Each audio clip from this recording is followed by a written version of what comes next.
Глава под названием «50-й псалом» из книги протоиерея Александра Фисуна «Сквозь тернии к Богу. Духовный путь православного священника».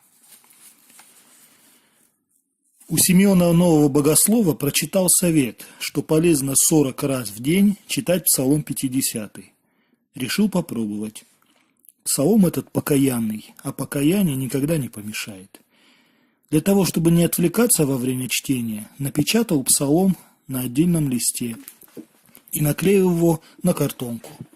Затем сел в удобное кресло, поставил текст перед собой, взял четки и стал читать. Оказалось, что 40 раз немного времени занимает, и решил продолжить. Прочел еще 20 раз, всего 60. Дальше мне просто надоело, решил закончить. Встал и чуть не упал. У меня нарушилась координация движений. Я подумал, что это какая-то случайность, просто засиделся. На следующий день все повторил, прочитал псалом 60 раз, и когда начал вставать, опять то же самое, головокружение и потеря равновесия. Я уже понял, что это не случайно. На третий день повторилось тоже, но в меньшей степени. На четвертый еще меньше, но все равно покачивало. Не мог понять, что происходит, но, несомненно, связано с чтением псалма. Продолжал читать дальше. Пошли другие ощущения. В глубине головы, в самом центре, стала появляться какая-то болевая точка. Чем я больше читаю псалом, тем боль сильнее и сильнее. Не очень сильная, но заметная. А потом вдруг что-то хрустнуло, и боль исчезла. Я продолжал уже с интересом. Эффекты появлялись через какое-то время. Пройдет одно, сколько-то дней ничего, потом еще что-то. В области позвоночника начало ныть, потом тоже прошло. Вижу, что эффекты достаточно явственные и от меня не зависят. Дальше не стал продолжать без благословения. Прилетел в Москву к отцу Кириллу, старцу Павлову, и с тревогой спрашиваю его: «Батюшка, вот я читаю Псалом 50 по 60 раз в день, и вот со мной что-то происходит». Он весело улыбнулся и говорит: «Читай, и ничего не опасайся». И я продолжил читать дальше. Ничего особенного уже не происходило. Через какое-то время познакомился с жителем Кипра. После долгого пребывания в нашей стране он готовился к возвращению на родину. Человек духовный, даже семинарию закончил на Кипре. Предложил мне поехать познакомиться с монашеской жизнью киприотов, пожить в монастырях. «У нас, — говорит, — монастыри бывают разные. Вот ты поживешь в 3 монастырях различных, посмотришь, как там монахи греческие живут. Совет хороший. Я никогда не был за границей и решил поехать. Взял с собой меньшего сына. Маршрут был такой. Самолет летел на Кипр, а через 2 недели обратно. Значит, у меня 2 недели было свободных. Моего сына этот киприот взял к себе домой. Он там просто отдыхал вместе с другими ребятами, а меня поместили в монастырь Ставровуни. Очень строгий монастырь. Братья молятся, трудятся, все делают своими руками.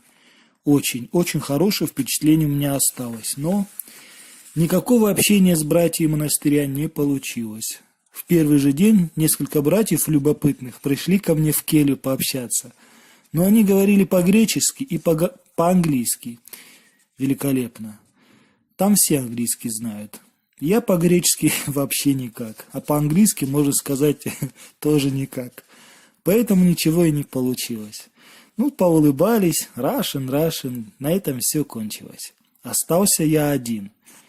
В это паломничество я взял с собой только картонку с 50-м псалмом. Решил посвятить все время только ему. Сначала читал по четкам, потом бросил и читал этот псалом с утра до вечера. В первый день у меня не получилось с утра до вечера, потому что после непродолжительного чтения я захотел спать. Поскольку мне спешить некуда, прилег и поспал. Проснулся, начал опять читать. Опять захотел спать, и весь день так. То подремлю, то почитаю. На второй день я спал меньше, а на третий наладился четкий рабочий режим. С утра просыпался и весь день непрерывно читал Псалом 50, только с перерывом на обед и ужин по звону колокола. Все пошло хорошо, спокойно, меня никто не тревожил. Я впервые в жизни получил такую свободу и наслаждался молитвой. Потом я заметил, что резко уменьшилась потребность в еде, и мне уже обедать стало даже как-то тяжеловато. Еда мешала молиться. Но чтобы не выделяться среди прочих, я продолжал ходить на обед, но практически ничего не ел и на ужин обходился малым количеством пищи. Спать стал тоже меньше обычного. И все шло так ровненько, спокойно. Ни с кем не общался из-за языкового барьера. Потом переехал в другой монастырь, потом в третий. За 2 недели я побыл в 3 монастырях. Но в один из дней случилось непредвиденное событие. Я утром проснулся, начал читать псалом и вдруг почувствовал какое-то недомогание, непонятная истома, слабость. Думаю, наверное, еще не доспал. Лежу, а голова ясная, спать не хочется. Думаю, встану, помолюсь дальше. Пытаюсь встать, не получается. Руки и ноги не слушаются. Я лежу в полном сознании, ничего не болит, но встать не могу. И так я пролежал до вечера. Вечером все закончилось, я встал, и все продолжилось как обычно. На следующий день все шло в обычном режиме, ничего нового не происходило. До сих пор не знаю, почему я тогда весь день встать не мог. Видимо, от длительной молитвы стали происходить какие-то глубинные процессы в организме. За 3 дня до окончания моего пребывания на Кипре один из русских паломников подарил мне книгу «Тайна Царствия Божия», автор протоиерей Иоанн Журавский. Я прочитал ее на одном дыхании. Автор очень увлекательно рассказывал о том, как начинающим осваивать молитву Иисусову. Все было понятно, и я сразу же попытался читать молитву Иисусову так, как советовал отец Иоанн Журавский. К моему удивлению, молитва прошла самопроизвольно. Сознание раздвоилось. Одна часть четко, внимательно, неспешно произносила Иисусову молитву «Господи Иисусе Христе, Сыне Божий, помилуй меня грешного», а вторая часть сознания реагировала на внешнее. Я разговаривал с людьми, читал книги, что-то делал, а молитва от этого никак не зависела. Она шла своим чередом. Это меня очень обрадовало. В книгах об этом читал, но никак не ожидал, что со мной так произойдет. Оставил 50-й псалом и все внимание уделял молитве Иисусовой. И вот в таком состоянии благостном, исполненном всяких надежд на дальнейшую, еще лучшую молитву, я вернулся домой. И думал по наивности, что дома буду продолжать так же молиться. Но не тут-то было. Как говорится, враг не дремлет. Вдруг, совершенно без всяких на то оснований, меня обвиняют в том, что я ограбил квартиру, вынес мебель, и что в этой квартире еще и золото было. Сначала я думал, что это какая-то ерунда, и все само собой быстро разрешится, но оказалось не ерунда. Мне грозят вызовом в суд, пошли жалобы в епархию, угрожают написать патриарху. Я вынужден был защищаться. Ходил, доказывал, даже к адвокату обратился. Потом вдруг в мгновение ока все исчезло как дым, как и не бывало. Но спохватился, а молитвы не только Иисусовой, а вообще никакой нет. За этой суетой у меня все вылетело из головы, и когда я попытался вернуться, ничего не получилось. Видно, это как маятник. Качнулся в одну сторону, потом в другую. И стал я потихонечку, не спеша, возвращаться в свое прежнее состояние. Так я на практике понял, что такие вот молитвенные рывки совершенно не полезны, потому что в духовной жизни скачки неуместны. Плавно, постепенно будет прочный результат, а чрезмерное усилие ни к чему хорошему не приводит. Уже встречался в моей жизни пример молитвы не по разуму. Произошло это в самом начале моего священнического пути, во время службы в Грозном. Во время водосвятного молебна подошла женщина, взяла благословение на чтение записок и сознанием дела стала помогать. Видно, что человек церковный, и я перестал обращать на нее внимание. Осветили воду, окропили народ, и вдруг она схватила кандию и через царские врата вбежала в алтарь. Мы все пришли в ужас. Кинулись ее из алтаря извлекать. Она кричит: «Почему вы не пускаете меня в дом отца моего? Там дом моего отца, Бога. А вы такие...» Кое-как вытащили ее из алтаря. Она встала на солью, сняла платок с головы и закричала: «Я Божья Мать! Вот мой покров! Идите все под покров Божией Матери!» Но тут уже стало ясно, что она не в себе. Ее проводили из храма, но она стала каждый день приходить и все время рвалась в алтарь. Кончилось тем, что вызвали скорую помощь. Ее отправили в психиатрическую больницу.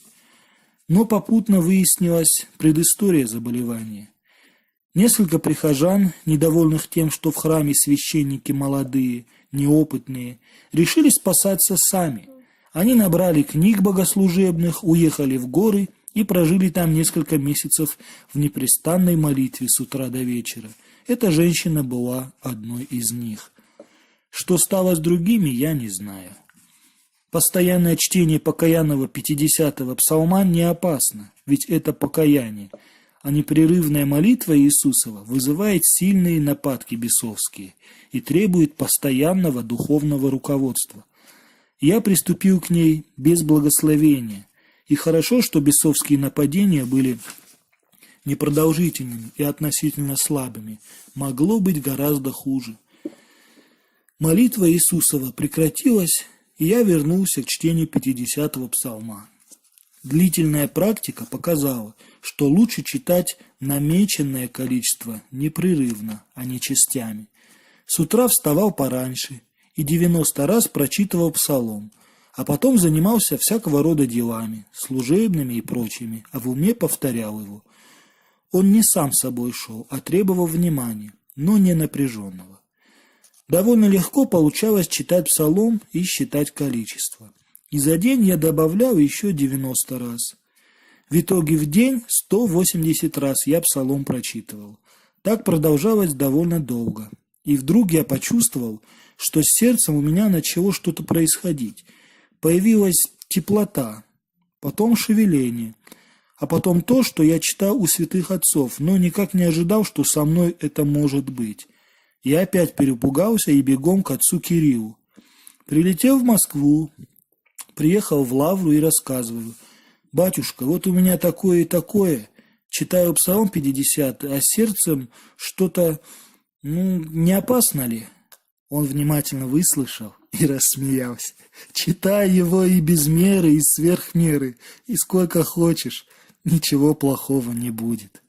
Я успокоился и стал продолжать, уже ничего не опасаясь. Во время службы в Темнолесской псалом 50 помог в трудном случае. Регент нашего хора сказала мне, что с Антониной, одной из певчих, что-то произошло. Она становится во время службы только на одно место, а когда ее попросили подвинуться, чтобы дать место новой певчей, она обиделась и ушла с клироса. Вернулась после долгих уговоров, но во время службы стала невнимательной, мысли ее чем-то заняты. На слова регента Антонина не обращала внимания, поэтому попросили моего вмешательства. Я осторожно стал расспрашивать, и она доверительно рассказала, что во время службы, когда она стоит на определенном месте, то чувствует необыкновенную благодать. Я был рад тому, что меня она пока слушается. Еще немного и могла бы повредиться совсем. В воскресенье мы уезжали из Темнолесской домой до пятницы, и я благословил Антонину каждый день читать псалом 50 по 40 раз.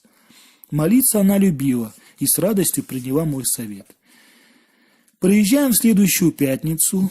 Антонина подходит ко мне вся в слезах. «Батюшка, что вы со мной сделали? У меня благодать пропала». Я говорю: «Слава Богу, теперь можем поговорить серьезно». Объяснил ей, что началось прелестное состояние из-за того, что она доверилась своим ощущениям и не спросила совета в самом начале необычных переживаний. Давно уже это было, и я не помню, сколько времени прошло после разговора с отцом Кириллом. Но долго еще я продолжал читать 50-й псалом. Сердце как бы оживало.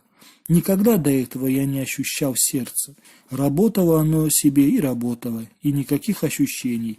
А теперь я постоянно его чувствовал. Оно было живое, теплое и сильно реагировало на любую молитву. Особенно сильно сердце оживало при входе в храм, даже когда службы не было. И вот однажды со мной произошла такая вещь. Днем, когда я что-то делал и так потихонечку повторял Псалом 50, вдруг он отодвинулся как-то, и я не могу сказать, в уме ли, но где-то во всем моем существе прозвучала молитва Иисусова: «Господи, Иисусе Христе, Сыне Божий, помилуй меня грешного». Она 2 раза прозвучала, но меня это буквально потрясло. Не могу словами передать. Это не восторг, но что-то очень глубокое. И весь остаток дня я больше ни о чем не мог думать, только переживал это состояние. Молитва больше не повторялась.